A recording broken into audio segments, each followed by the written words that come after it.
અહીં અમારા ઘરની અંદર જો થોડુંક મોડું થઈ જાય ત્યાં કાબોરું અને પક્ષીઓ અમારા ઘર સુધી આંગણા સુધી અંદર બેડરૂમ સુધી પહોંચી જાય છે.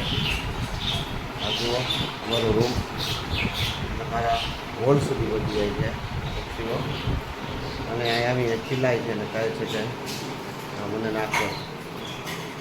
જો મારી બાલ્કનીની અંદર પક્ષીઓ પહોંચી ગયા. ટૂંક સમયની અંદર વરસાદ ચાલુ થાય એની શક્યતા છે. આથી કરી વારે ઘડી હું આપણે વિનંતી કરું છું પક્ષીઓ માટે જ્યારે પણ સમય મળે ત્યારે ભોજનની વ્યવસ્થા કરો.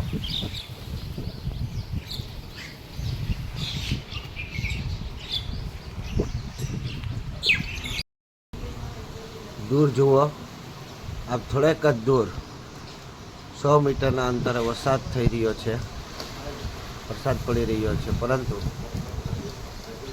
અહીંયા ઈશ્વરની અસીમ કૃપાથી એમ ગણી શકો કે કદાચ આ પક્ષીઓ માટે ઈશ્વર એટલી જગ્યા થોડી ખાલી રાખી છે, એટલા માટે અહીં વરસાદ નથી અને પક્ષીઓ જાણી રહ્યા છે. આ જો ત્યાં મારા 100 મીટરના અંતર જ છે, પરંતુ ત્યાં વરસાદ છે. 100 મીટરની આસપાસ અંતરે વરસાદ આવી રહ્યો છે, પરંતુ મારા આંગણે સતત પક્ષીઓ ચડી રહ્યા છે.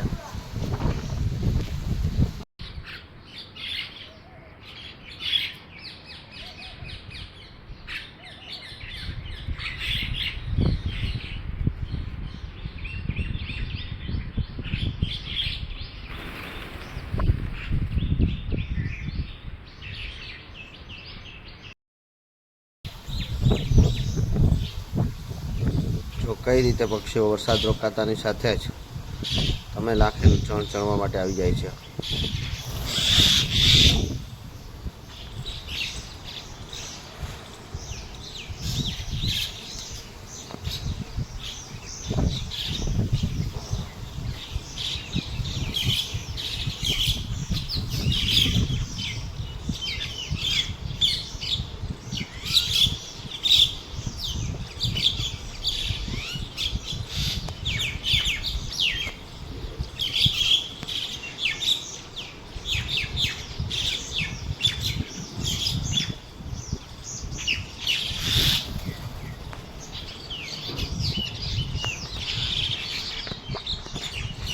પોપટ, કબૂતર, કાગડા, કાબરો, અઢળક પક્ષીઓ મારા આંગણે આવે છે,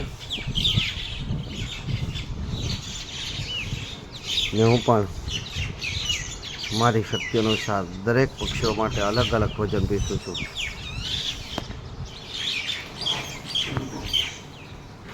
હજારોની સંખ્યામાં અત્યારે પક્ષીઓ મારા આંગણે જોઈ શકો છો.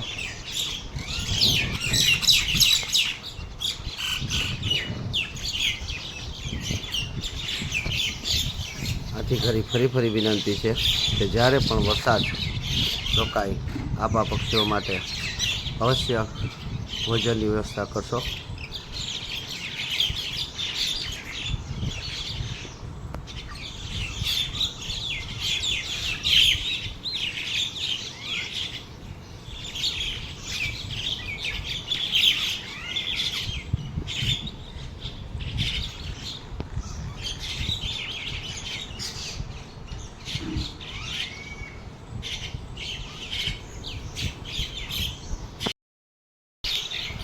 મિત્રો, ફરીથી આપને વિનંતી કરું છું કે જ્યારે પણ વરસાદ રોકાય ત્યારે આપની આસપાસ જ્યાં પણ જગ્યા મળે ત્યાં આ પક્ષીઓ માટે ચણ અવશ્ય નાખજો. પક્ષીઓ જ્યારે વરસાદ રોકાય છે ત્યારે જ આપ ચણ ચણવા માટે આવી જાય છે. આપ જે પણ ચણ નાખી શકો તે ચણ અવશ્ય નાખવી. તો કાગડા, કબૂતર, ચકલા, કાબરો અનેક પક્ષીઓ આવી રહ્યા છે, પોપટ સહિત. અને મારે ત્યાં આ બધાય પક્ષીઓને નાખવા માટે અલગ અલગ ચણ હોય છે. કાગડાઓ માટે અલગ વસ્તુ હોય છે, કબૂતરો માટે અલગ છે, કાબરો માટે અલગ છે, નાની નાની કાળી ચકલીઓ માટે તેમજ મુખ્ય ચકલીઓ માટે પણ અલગ ચણ હોય છે.